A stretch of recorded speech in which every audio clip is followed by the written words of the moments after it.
Hello everybody. Well, it's time to cook a little Italian again. So tomatoes. I am a big fan of tomatoes. And what is super fun is when they get these like pretty tri-colored tomatoes in the stores, which is what I found this week. And lo and behold, I have a specific recipe that calls for these. And it's, for me, not even so much the flavor as it is the presentation, because it is just so lovely. So let's make this. We are cooking out of Foolproof, okay? Barefoot Contessa, her name is Ina Garten. I know I've talked about her before. I am a huge fan of hers. She has, or had, a cooking show on TV, a number of them. For many years, she's a Lifetime caterer, and then started a Food Network show, and she's just one of those personalities that is just intriguing to me. So I've got almost all of her books and love her recipes. She is so much fun, but I digress. Okay, tomato crostini with whipped feta. Sounds really fancy, doesn't it? It's so easy. No, I've got a mess going here. I'm not going to deny that, but it's so worth it. The ingredients are very basic. I'm going to show you a quick sub or two that I'm doing in this recipe, because I'm not going out to buy what I needed specifically, because I can make it work. So let's get started. Now, it's a couple different phases of this, okay? So we have our crostini, obviously, and then we have the whipped feta creaminess, and then we have like the tomato garnish relish business on top. And it's beautiful, fresh. Talk about a fresh dish, okay? So again, it starts with these tomatoes, and I'm not sure what they're called. I'm sorry, but you find them in the stores where they come with, you know, their cherry size, little baby Roma sized tomatoes, the tricolor. So you want to pick up some of those. This recipe calls for, I don't know it by heart, so you'll have to bear with me, 2 pounds. Okay, it calls them heirloom tomatoes. So heirloom tomatoes. Now the way I have done this, and I've diced them up, so I weighed them and I diced them. So here they are. Now I don't slice them like so they're all like a tomato slice, okay? I made them more of a dice, so let me show you what I'm talking about. And my fancy tomato knife, that's a real thing too. This was a gift from my parents for Christmas one year, and I just thought, okay, I love this thing, and I'm sure it cost them a small fortune. So if you have a small fortune laying around, I highly recommend this knife. It's the bomb. It's awesome. Wood stuff, you know. Okay, back to the tomatoes. So we're gonna slice it the long way, okay? The long way. So I've got my 2 halves, and then I'm just gonna go back and forth like this to create little chunks. That makes sense, okay? So instead of having slices, I kind of have like a rough chop thing going on. But this knife is just perfect for that reason, okay? So here's our tomatoes. Now I'm only doing half a recipe, so if I'm doing different than I'm talking or whatever, I will of course take a picture of the recipe and post it so you have got that available for your disposal, okay? So we have our tomatoes ready to go here. Now what we want to do is we're going to put them in our bowl, and then we of course need to add some more stuff. So you do this ideally about an hour before you're going to serve. You don't want to like store this overnight. This would be more of a last minute recipe, okay? So there's our tomatoes, we're ready to go there. Now we are going to add shallots, garlic, and vinegar. Shallots, kind of like a little small fancy onion. Now, I've worked with shallots before, but I've got these Penzeys freeze-dried shallots, and you can use a tablespoon of these would be equivalent to 1 shallot. So instead of going out to buy shallots, I've already got these, and it's easy, and we're done. So there's our shallots, okay? Vinegar, we want red wine vinegar, good red wine vinegar, okay? And this, we are going to use 2 tablespoons. So for me, I'm going to use 1. All right, so there's our vinegar. And then we are going to put in some garlic. So this calls for a couple cloves of garlic. I am going to use 2 really small ones. Okay, so 2 teaspoons is what it calls for, but I'm using pretty small ones, so that's going to be about the half.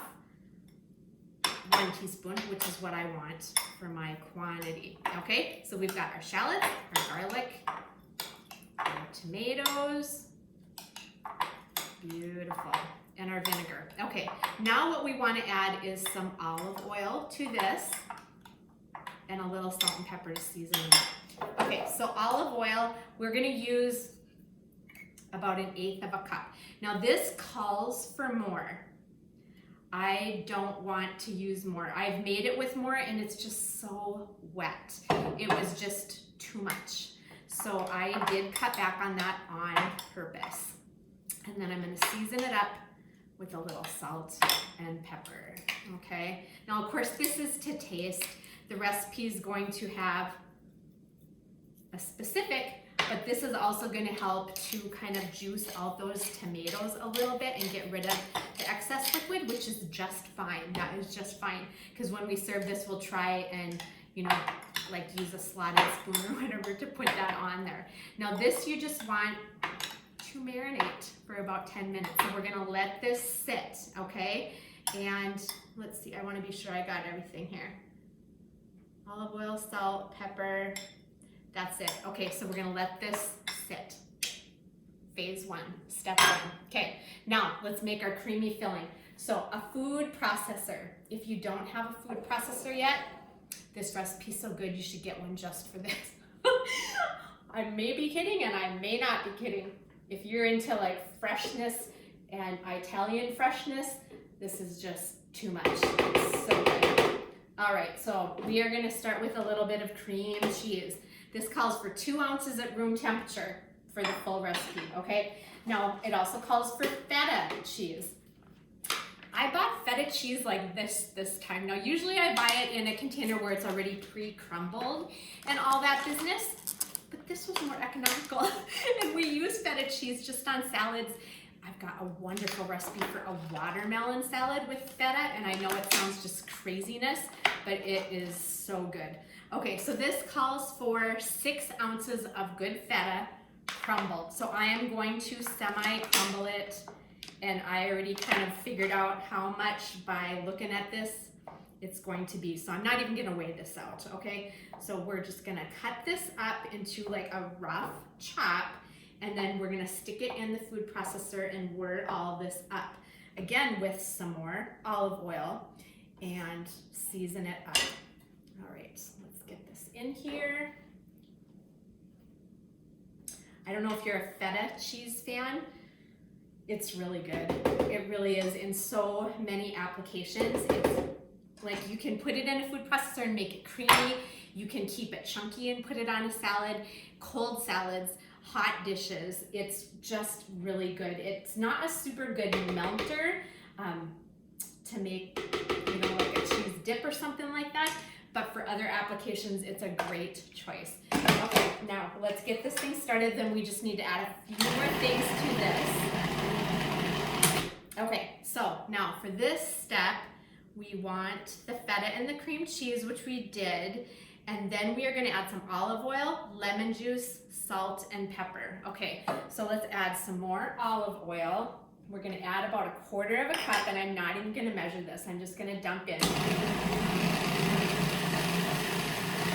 All right, and you can kind of tell too, because it's all gonna start to pull together, which is what you want. Instead of being a crumbly, chunky business, we want it to all come together.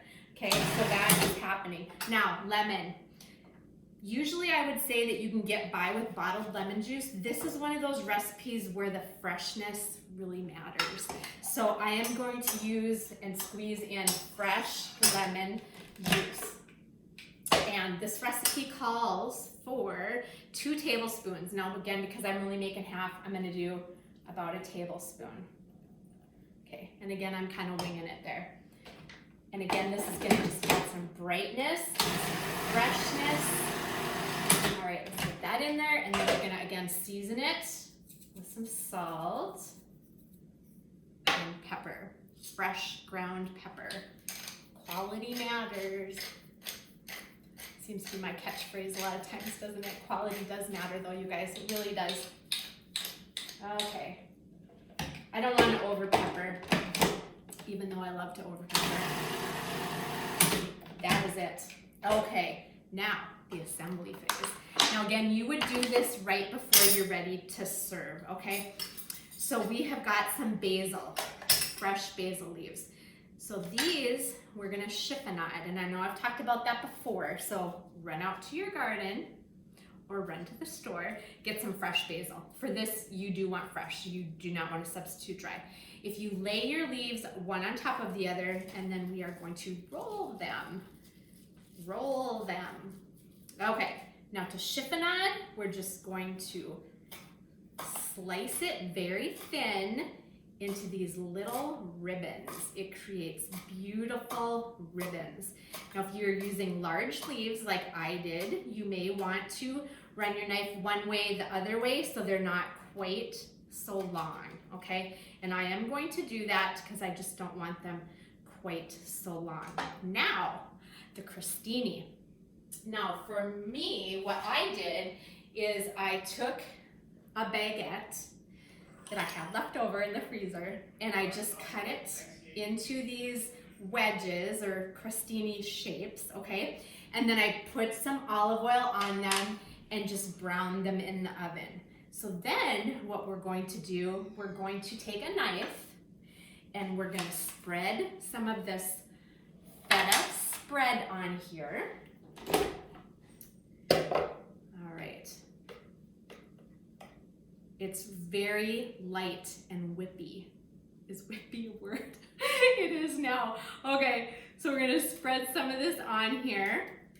And then we are going to take some of our tomato relish or tomato garnish or whatever you want to call this. And we're gonna, again, you don't want a lot of liquid in this. So if you've got a slotted spoon, you probably wanna use a slotted spoon. But now is when we're gonna add some of this basil back in here. I'm gonna save a little bit back that we'll garnish our dish with. So we're gonna put that fresh basil in there. Oh, it's so pretty. These tri-colored tomatoes are just beautiful. I guess they're called heirloom tomatoes. Live and learn. Okay, here they are. So now we're gonna put our tomatoes on top. You see that? See how pretty that is? And we fill this beautiful tray full of these beautiful crostini. And then here's another sub. So we sub the shallots for the freeze dried, which stay fresh all the time, right? It calls for pine nuts. So you would toast off some pine nuts in your oven. I don't have pine nuts, so I have walnuts, and I just diced them pretty fine. And again, I just toasted them in the oven, and you just put a couple of those nuts on top, again for texture, to give it that nuttiness, that like another layer of flavor. And then you would just kind of garnish with some basil all over your tray of these.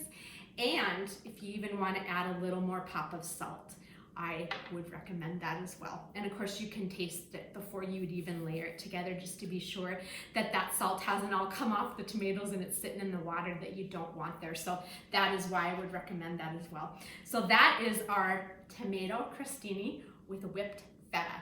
And you can just visualize this beautiful tray full of these. And you'd be surprised how delicious these are. Very simple, very seasonal. Really, they're seasonal. It's a great addition to any menu, especially an appetizer buffet if you were having something like that. So I hope you give this a try. Let me know what you think, as always. And I will put the recipe in the comments, I promise. If I forget, remind me, I'll put it in there. I know I have it, okay? I hope you give this a try, and I hope you have something great planned on your agenda today, and I hope you have something even greater planned on your menu. Have a great day, everyone.